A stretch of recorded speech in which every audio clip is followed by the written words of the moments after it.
Brad, thank you for doing this for us this morning. Oh yeah. All right, can How you you doing, Raiders? All right, feel free to Always introduce wanted that. yourself and tell us a little about how you're connected to Randolph and what you're doing. Okay. Man, I'm more nervous for this than when I briefed the colonel this morning. Um, well, I'm first Brad Harkey, and I went to Randolph from kindergarten through 12th grade, so I'm a lifer. And I did attend Auburn University. Graduated Randolph though in 2005, and graduated Auburn with an industrial and systems engineering degree.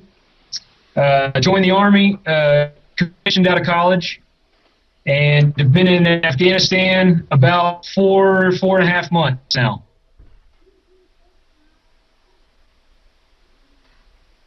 Okay, so I'm going to ask your first couple questions. First one, did you know you wanted to have this job even when you were a kid? Okay. Actually, I didn't. I didn't really think about the military and as a career path until about the ninth grade. And that kind of go into it a little bit, ties into your next question of why I wanted to be in the military. Before most of you were born, when you were very, very little, an event called 9/11 happened. And 9/11 occurred, and that was where 19 terrorists boarded a plane. They were part of an organization called Al-Qaeda. Two of them ended up in the World Trade Center towers, and one landed in a field in Pennsylvania. I draw many comparisons back to when my grandfather used to talk to me about Pearl Harbor Day, and a day that will live in infamy. And on this day, I was in what's now the middle school, I think the old high school. And it's a day that any American on September 11, 2001 will remember exactly where they were. It was the most catastrophic attack on U.S. soil, with 2,993 estimated lives lost. Pearl Harbor had 2,400. So as I saw the second plane hit at 8:37 in my English classroom, it really took an effect on me. The next couple of days, I thought about my grandfather, how he joined and served his country in World War II. And the Army really became a calling for me, and how I wanted to, all you guys, some and Americans I don't even know, but that's how I came to join the Army and why I wanted to join. Thanks, Brad. What did you think the Army would be like before you joined, and were you right or wrong on your prediction?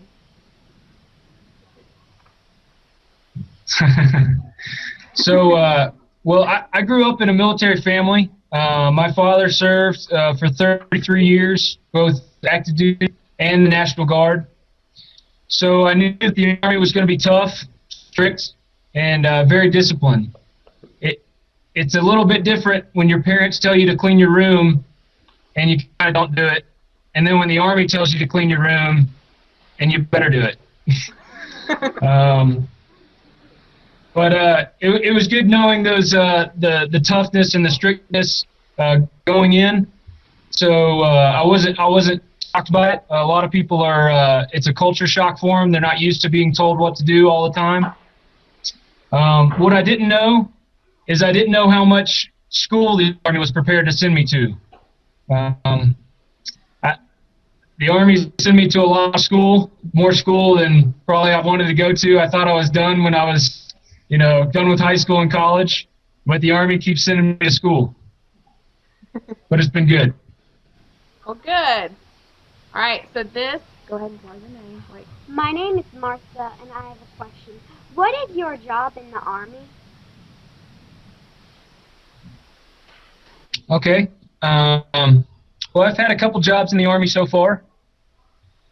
My first, I was a engineer platoon leader, where I was in charge of 26 to 30 soldiers. And my current job and how I got selected to go to Afghanistan is I'm the electronic warfare officer for RC East. And Afghanistan is broken up into really 5 quadrants or 5 regions: north, south, east, west, and southwest. And so we have units. Our task force has units all through RC East, and I'm responsible for their electronic warfare equipment in RC East. How I got selected? I got asked one day while I was out with my platoon if I was any good with computers. And the next thing I knew, I was out in Oklahoma studying on how to jam the enemy communication systems.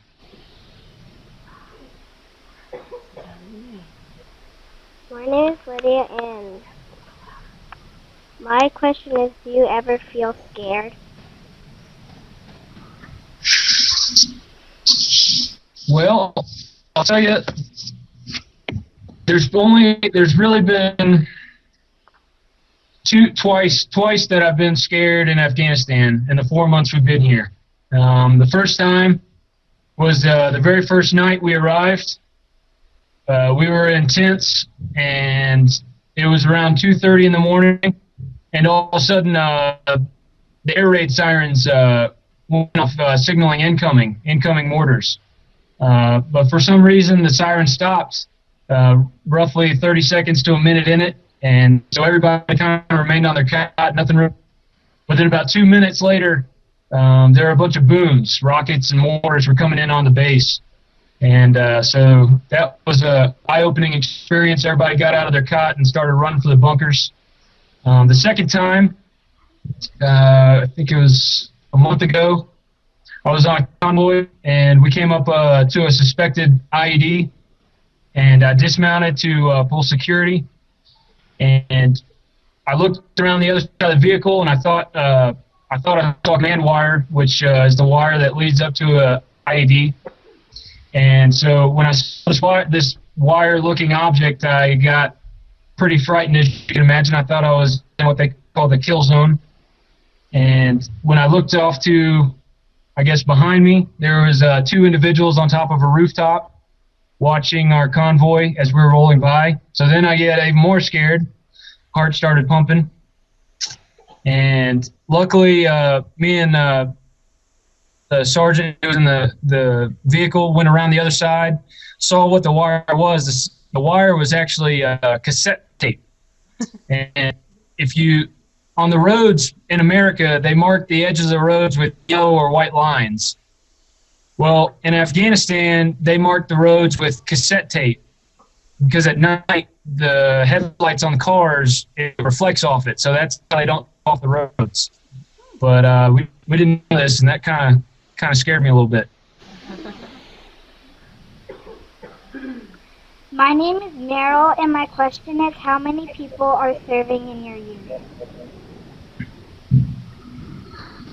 Okay, well, our unit currently, we came over with 160 soldiers, but we're currently in charge of roughly between 800 and 900 soldiers.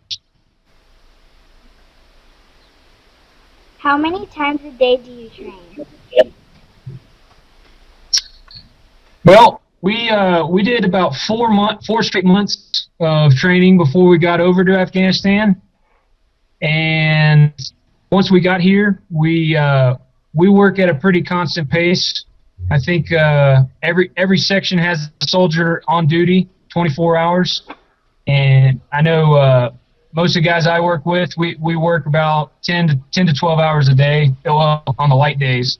Heavy days can be 14, 16, 18-hour days. Where do you sit when you're not fighting? Well,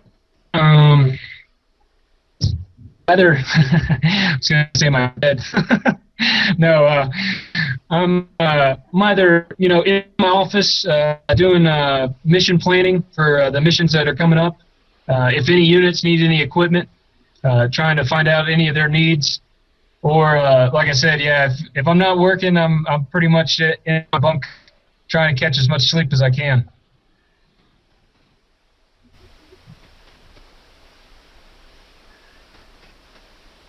My name is Jake. Do you know how to drive an army tank? This is probably my favorite question. So, I actually do know how to drive an army tank.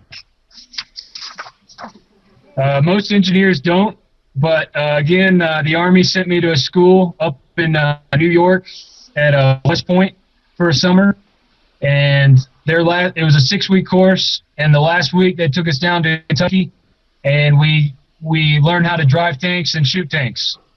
That was probably the most fun I've had in the Army. What kind of equipment do you use?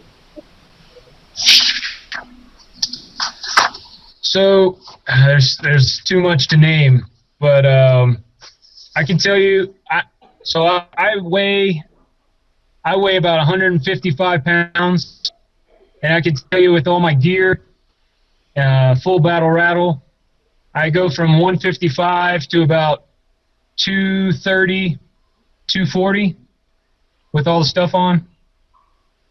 So it's quite a heavy load, but you got to soldier on and carry it. My name is Megan. What is the landscape like in Afghanistan? Well, Afghanistan is it's filled with a lot of deserts. It's very mountainous. I know we're roughly about 7,500 feet in elevation, and it's very, very rocky. But in some parts of Afghanistan, the south, southeast, and east, there can be a lot of vegetation, a few rivers, but a lot of vegetation among the rivers, and yeah, that's about it. What kinds of animals have you seen around the base? There's a lot of stray dogs. They don't put their lock up their dogs at night. So they have a lot of stray dogs running around. A lot of them actually carry rabies, so it's very kind of dangerous sometimes. And I know where we're at, they have we call them mutant mice. They got some weird looking mice over here.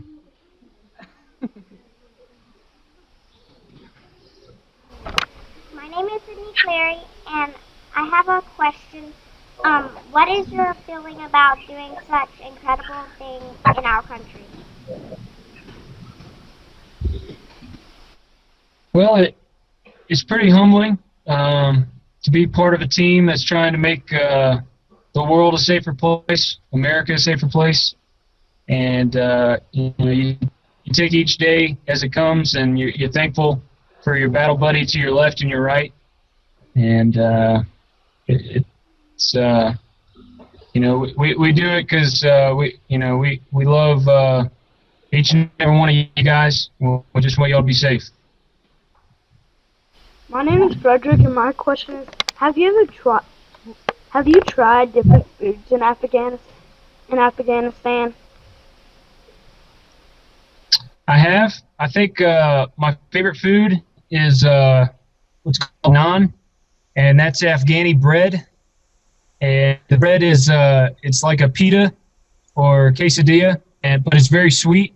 So it's bread, but it's kind of like dessert. It's very good. Anytime we get a hold of it, we try to eat as much as we can.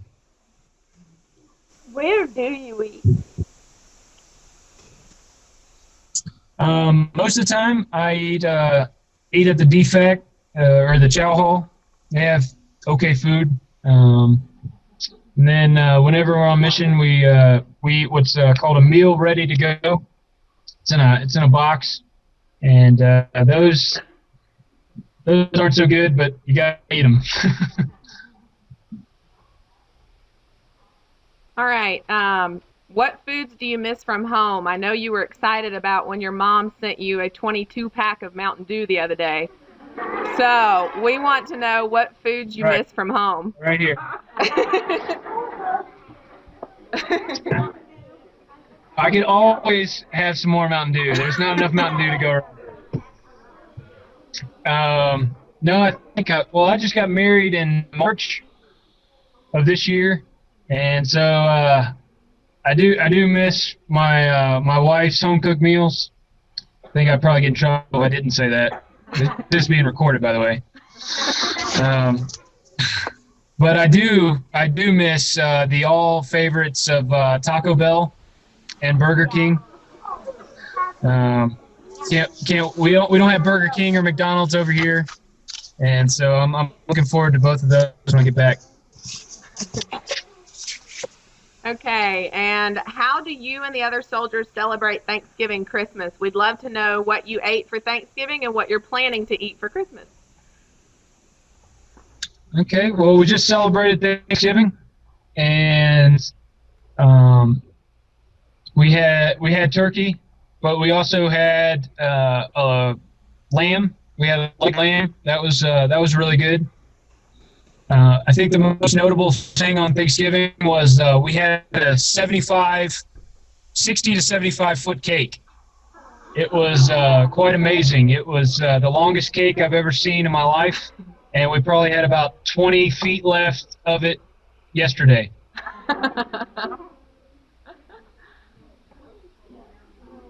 Okay, well, thank you, Brad. Is there anything else you'd like to add? Yeah, I would say, to all these young guys and girls out here, Randolph, as you go through Randolph, and if you graduate Randolph, it'll be there the rest of your lives. Your friends at Randolph, I know my best friend at Randolph was the best man at my wedding. These friends you'll have for the rest of your life. Serving over here and seeing how people treat each other, I would encourage each and every one of you to be the best of friends with each and every one of your classmates. And like I said, Randolph goes everywhere with you. And even in Afghanistan, I've got my Randolph Raiders t-shirt.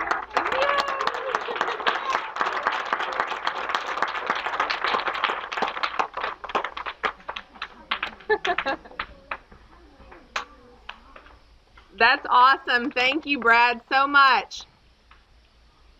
Oh, yeah, anytime. All right, guys, wave goodbye. Bye.